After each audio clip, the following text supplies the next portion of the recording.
Mugamba mutya mwenna abali ku channel yaffe eyitibwa LN256 mugende maaso n'ogyegattako kigenda kuba kirungi nnyo n'ekirala likinga video nako olwo njagadde tuyige enfumba gy'ofumbamu ekyennyanja ekya ssupu nga kisiike bulungi. Tugenda kufumba kyennyanja ekikalu, tugenda kufumba gye bayita empuuta enkalu nga bw'olaba.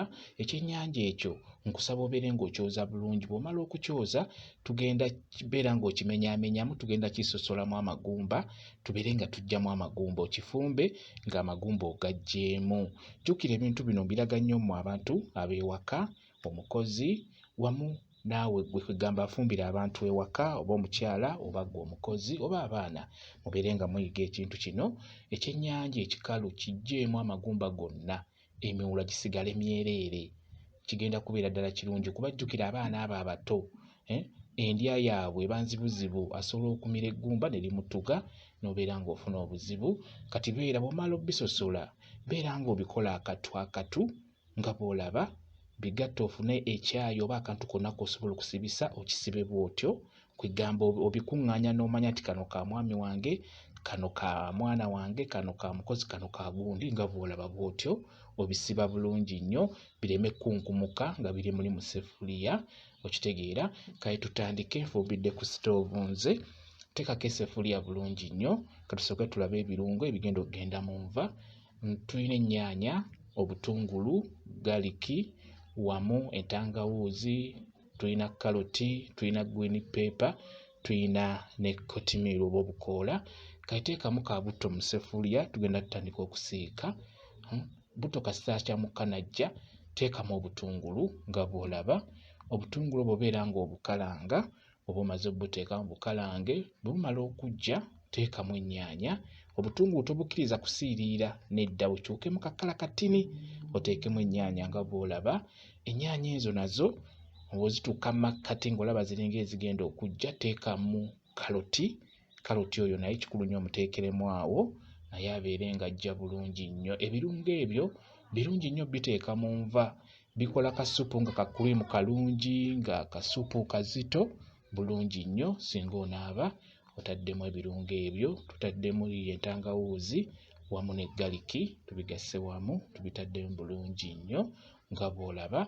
Kati bw'omala okussaamu ebintu ebyo nga bw'olaba, tufune bino ebirala, ako bakayita Royco tube, teekamu kamu singa obeera okafunye, kikulu nnyo okukateekamu. Oyo ayitibwa asimaati, teekamu katinitini ka asimaati nako nga bw'okalaba. Bw'omala okuteekamu ka asimaati teekamu ka Royco era nako katinitini.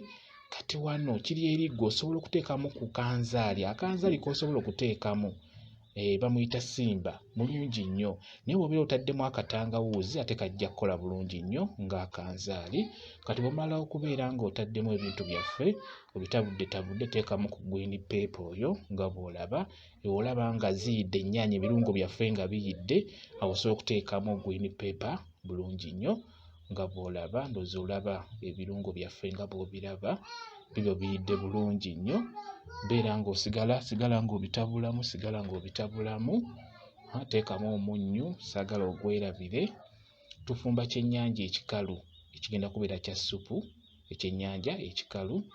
Kale teekamu amazzi, teekamu ekipimo ky'amazzi g'oyagalamu, kisinziira bungi bw'enva bw'olina, y'essupu gw'olina okuteekamu. Kale tuteekemu ebyennyanja byaffe nga bw'olaba, twabisibye bulungi nnyo, ndowooza obiraba, genda ng'obiteekamu nga bwe tubisibye, era bw'ojja obiggyamu ng'obiteeka ku ssowaani. Kati ako k'obeera osibyemu okaggyako ng'otadde ku ssowaani, olina okuba n'akambe akasala obulungi ng'osse n'enva ezo. Bw'oteekako enva ku ssowaani, funa akambe, salamu akantu ako k'obeera osibye ku nva ezo. Kati bw'omala okuteekamu enva, teekamu n'obukoola bwaffe obwo bwe bayita kotimiri, buteekemu bulungi nnyo, buwunyisa bulungi nnyo enva. Kati ng'ezo ndowooza oziraba ziwedde. Kati awo kiri eriggwe essupu gw'oteekamu y'oyo gw'ojja okuteekamu. Nze ntaddemu oyo. Kendeeza omuliro, bikkako zibeere nga zitokota mpola. Kigenda kubeera ddala kirungi nnyo. Omunnyu gulozeeko olabe nga gunoze bulungi nga tonnazisena. Kati awo ziizo nzisenye, ndowooza olaba kasupu kalungi nnyo. Kati bw'omala nga bwe nkugambye, akantu ako k'osibisiza enva okasalamu bw'otyo nga bw'olaba, okasalako n'olyoka ow'omuntu enva ezo zagenda okuliira ku mmere. Ndowooza okalaba kasupu kalungi nnyo.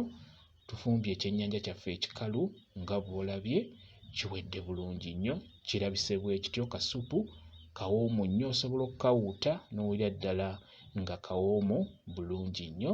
Mwebale kubeera ku channel yaffe eyitibwa LN256. Mugende mu maaso n'ogyegattako, mubeere bulungi, mweraba.